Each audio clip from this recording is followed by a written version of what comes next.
sering budak yatim mah pikasakeun Nah, penghuni neraka sangir itu adalah orang-orang yang suka memakan anak yatim secara dolim. Itu adalah milik anak yatim.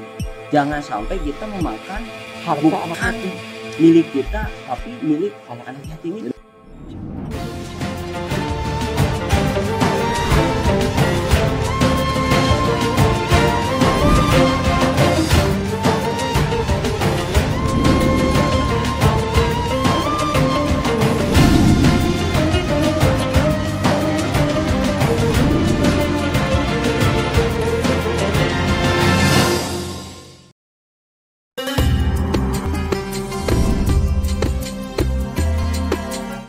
Assalamualaikum warahmatullahi wabarakatuh. Waalaikumsalam warahmatullahi. Hamdan wa syukran lillah, salatan wa salaman ala rasulillah, amma ba'du.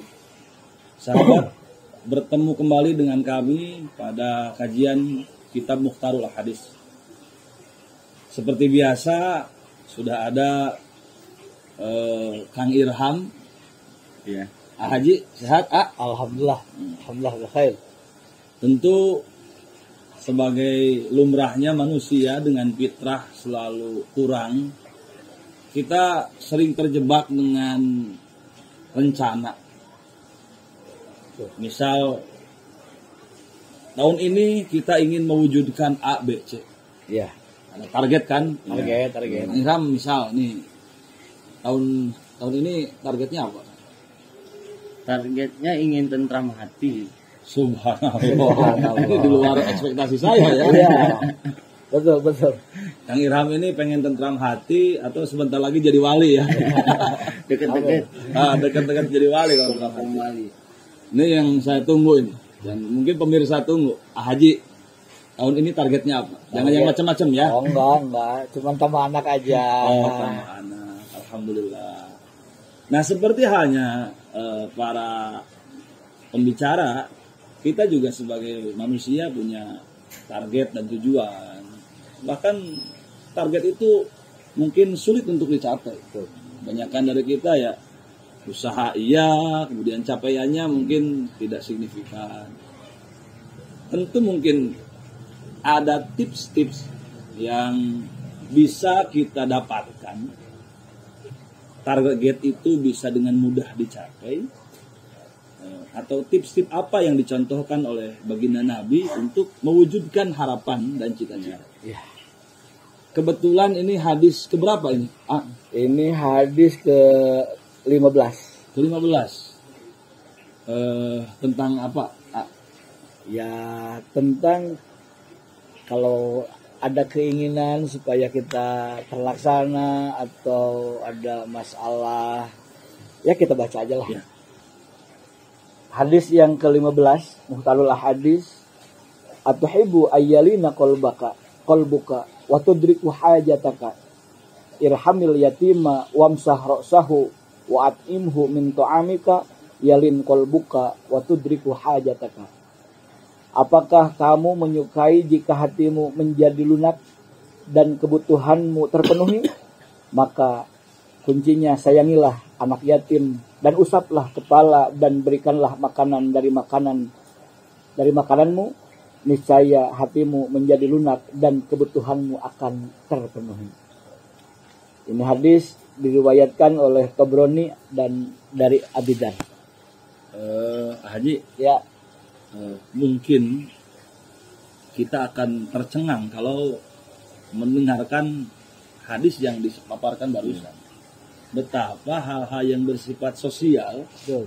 itu bisa membentuk kejiwaan dan terkobolnya usaha atau maksud ya. Barangkali Kang Irham ada asbab wurud atau latar belakang kenapa hadis ini Ada. gitu. Ada nggak? Jadi hadis ini mengandung asbabul wurud. Ya. Sebab-sebab kenapa hadis ini ada.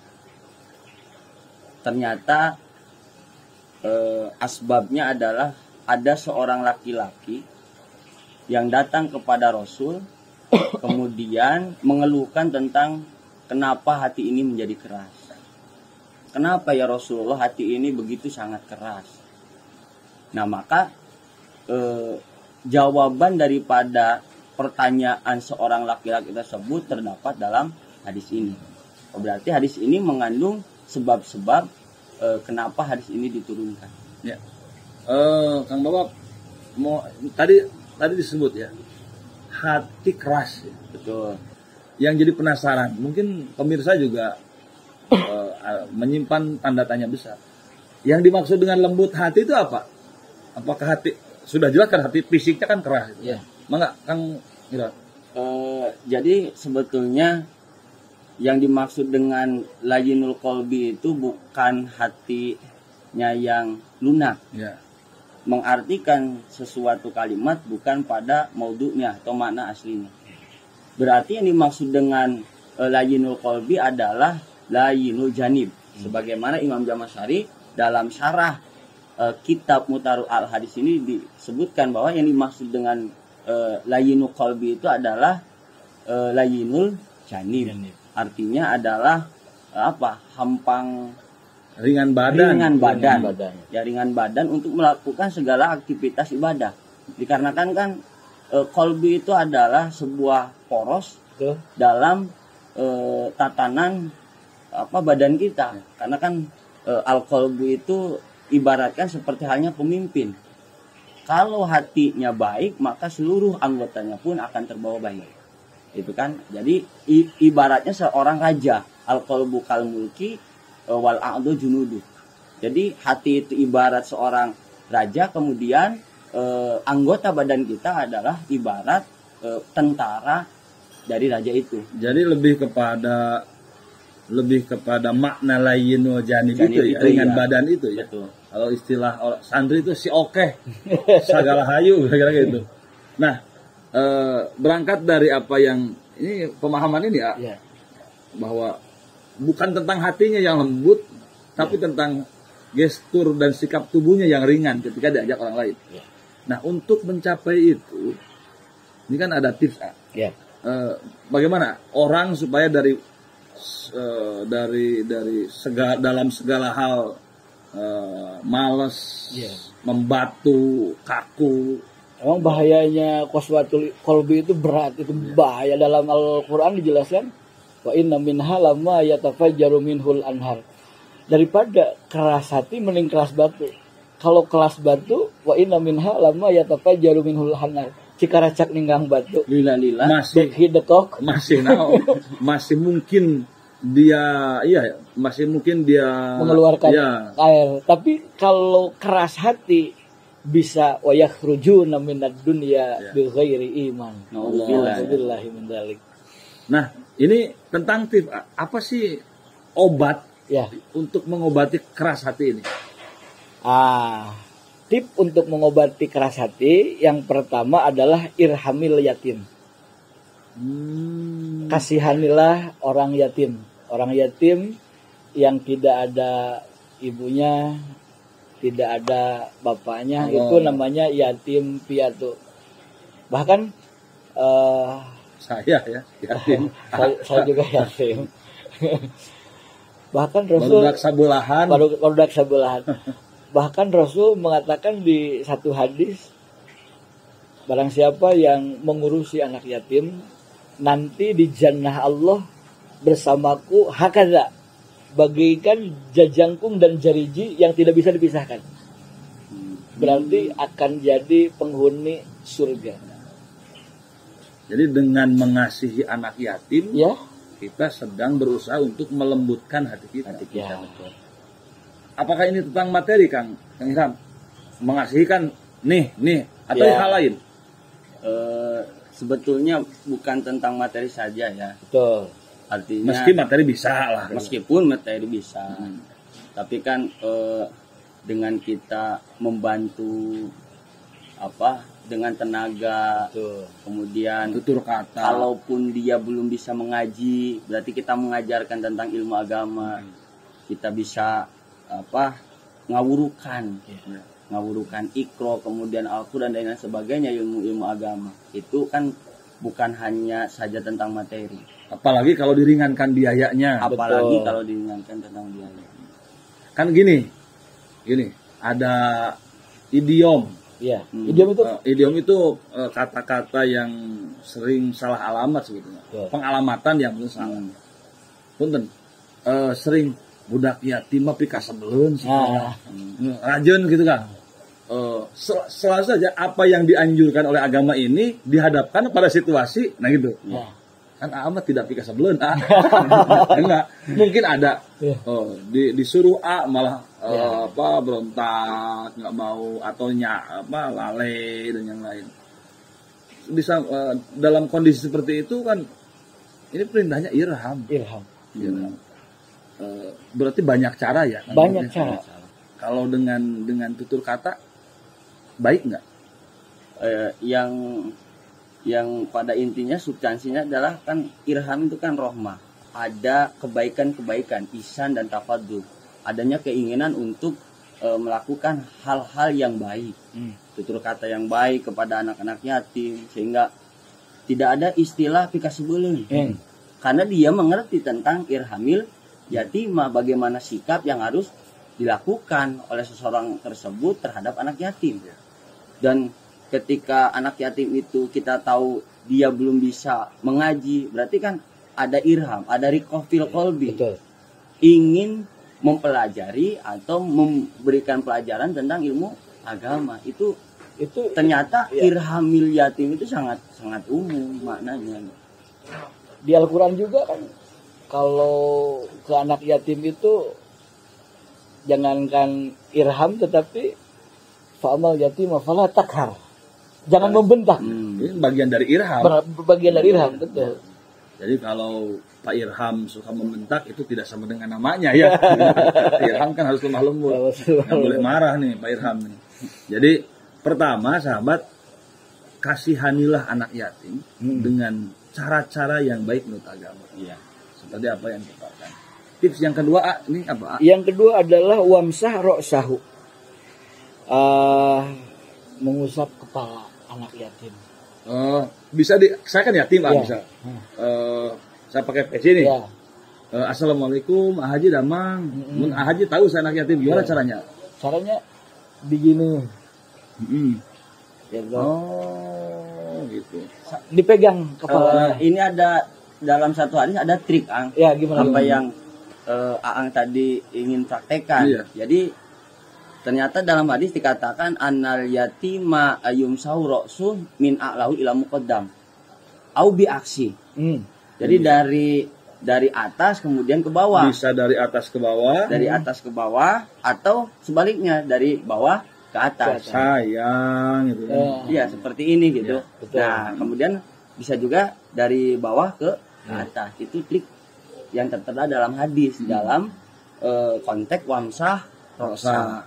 Ataupun wamsah rosa itu biduhni. Biduhni itu dengan menggunakan minyak. Ada tips baru bahwa ternyata tidak sekedar mengusap. Betul. Ada apa Kang Irham tadi? Bidun itu dengan memakai minyak rambut gitu. Ya, pakai karena bris lah gitu. Kemudian islahan di syari. Agar rambut anak yatim itu rapi gitu. Tangan kitanya ditempeli minyak kemudian diusapkan ke kepala anak yatim. Tidak sekedar mengusap. Tidak hanya sekedar mengusap. Dalam rangka islahannya itu. Islahan di syarihi dalam rangka merapikan rambut anak yatim ini. Nah, tentu mungkin dalam perspektif fikih, ya kan ada batasan-batasan antara mahram dan bukan mahram, ajnabi dan bukan ajnabi. Ini sekonyong-konyong saya didatangi anak yatim perempuan misalnya. Betul. Ini datang kemudian minta didoakan atau minta sesuatu. Kemudian boleh nggak mengusap dengan minyak atau tanpa minyak kepala anak yatim yang perempuan ajnabi dan kepalanya orat begitu. Kan definisi yatim itu usianya di bawah balik. Di bawah balik kan? Iya, kalau dalam perspektif fikih kan yang dimaksud dengan yatim itu alladzi mata abuhu atau sogirun mata abuhu. Jadi anak kan disebutnya juga anak yatim. Anak menurut Iya kan ya sebelum balik. Sebelum balik. Ini tentang perspektif sebetulnya. Jadi kita itu bukan yatim lagi sekarang, udah lewat masa baliknya. Iya. Gitu. Walaupun sudah tidak ada ibu. Jadi nggak boleh ya orang kemudian orang dewasa kemudian diperlakukan sebagai anak yatim, malah melanggar aturan fikih, diusap. Gitu. Ya. Jangan ayah. Jangan. Apalagi kalau wanita itu dalam fikih kalau ada kan ada tiga kan ya, tiga lisan gitu budaknya itu. Amron. Ya. Seperti kan ada rasa ser. Kita punya wudhu juga bisa batal. Jadi menimbulkan syahwat ya. Menimbulkan syahwat. Alih-alih ingin membuat hati kita lembut, malah lebih keras. Teringat ibunya. Nah ini tips yang ketiga Haji. Iya. Apa? Yang ketiga wa'atimhu min ta'amika. Harus memberikan makanan yang ada dari kita harus disampaikan ke anak yatim. Bahkan yang kita sukai ya, yang kita cintai. Betul. Bukan makanan sisa. Bukan makanan sisa. Iya. Bukan makanan. Kang Babab, ini kalau Kiai muda mah selalu banyak ini ya sumbernya. Iya. Banyak temuannya. Betul. Kang, ini tentang wa'at'imhu min ta'amik. Ya, ada hal penting nggak untuk disampaikan kepada sahabat sekalian? Jadi yang dimaksud dengan wa'at'imhu min ta'amik itu adalah mimma tamlikuhu minat ta'am. Jadi makanan yang kita miliki. Misal kita sedang makan katakanlah ada pisang nih. Ada pisang. Nah, berarti kan pisang ini milik kita. Kemudian misalnya ada anak yatim yang berjalan atau lewat di hadapan kita, maka berilah makanan yang kita miliki. Jadi apa saja gitu yang kita miliki, bisa berbentuk makanan, bisa berbentuk pakaian ataupun yang lain, itu wa'atim atau amak akan dalam konteks hadis ini orientasinya hanya pada makanan yang kita miliki ataupun minuman yang kita miliki. Betul. Itu boleh untuk diberikan kepada anak yatim. Ini saya mengangkat satu tema yang sekarang lagi hot topic tentang subhat sosial. Gimana? Subhat sosial itu orang yang dengan perannya sebagai manusia kan harus bersosialisasi dengan baik, betul. Termasuk kepada anak yatim. Dibuatlah misal panti anak yatim atau rumah yatim piatu.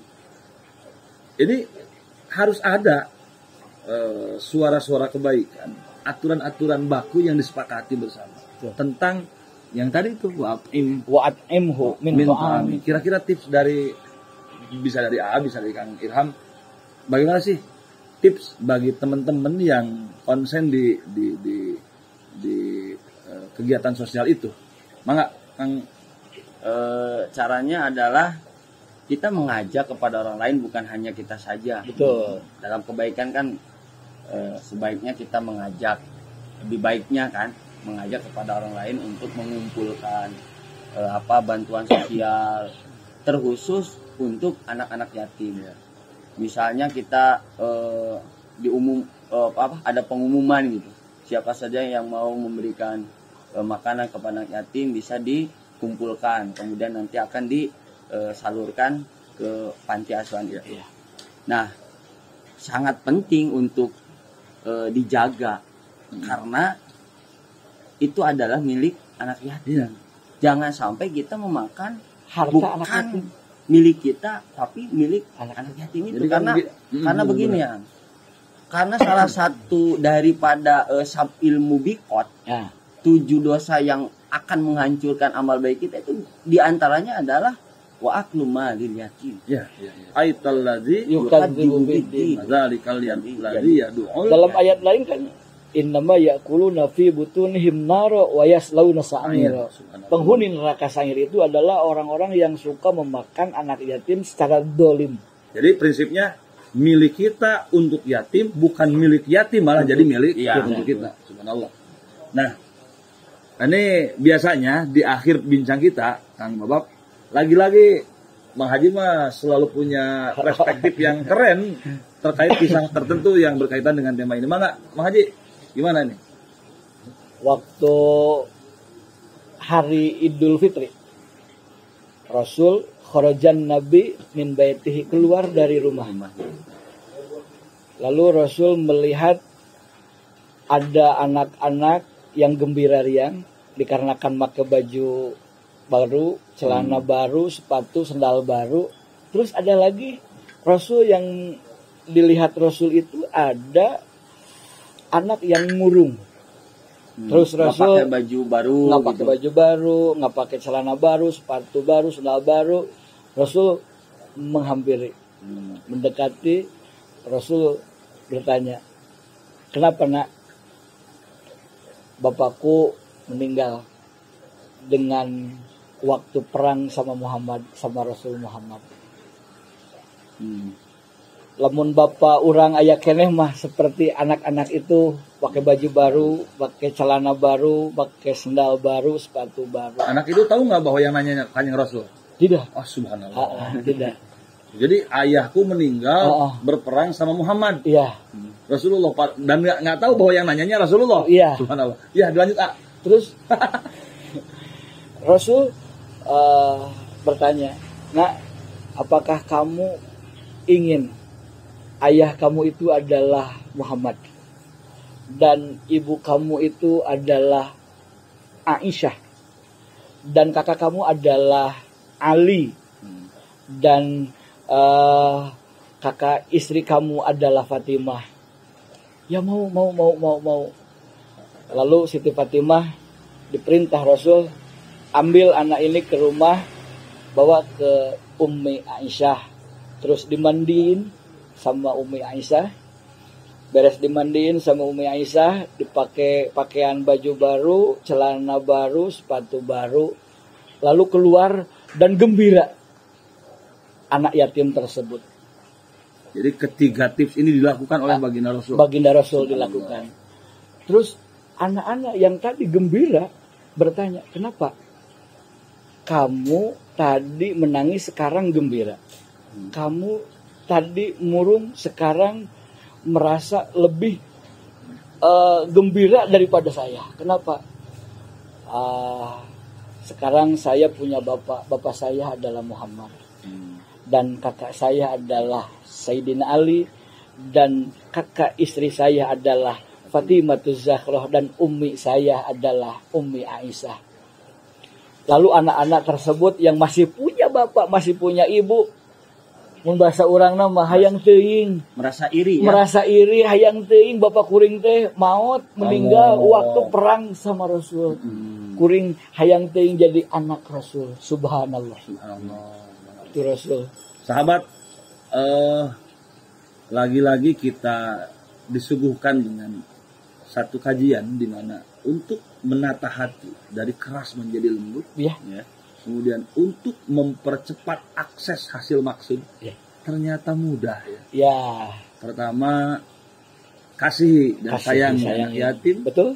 Kemudian ketika bertemu, usap kepalanya, bahkan tadi dengan minyak yang bisa membuat rambutnya menjadi baik. Yang ketiga adalah milik kita harus jadi bagian dari makanan mereka. Bukan makanan mereka harus jadi milik kita. Subhanallah, pelajaran penting tentang bagaimana kita bisa terhindar dari syubhat sosial untuk menuju kepada insan kamil, manusia ruhani yang lebih baik di pandangan Allah Subhanahu wa taala. In tansurullah yansurkum wa yusabbit aqdamakum. Wassalamualaikum warahmatullahi wabarakatuh.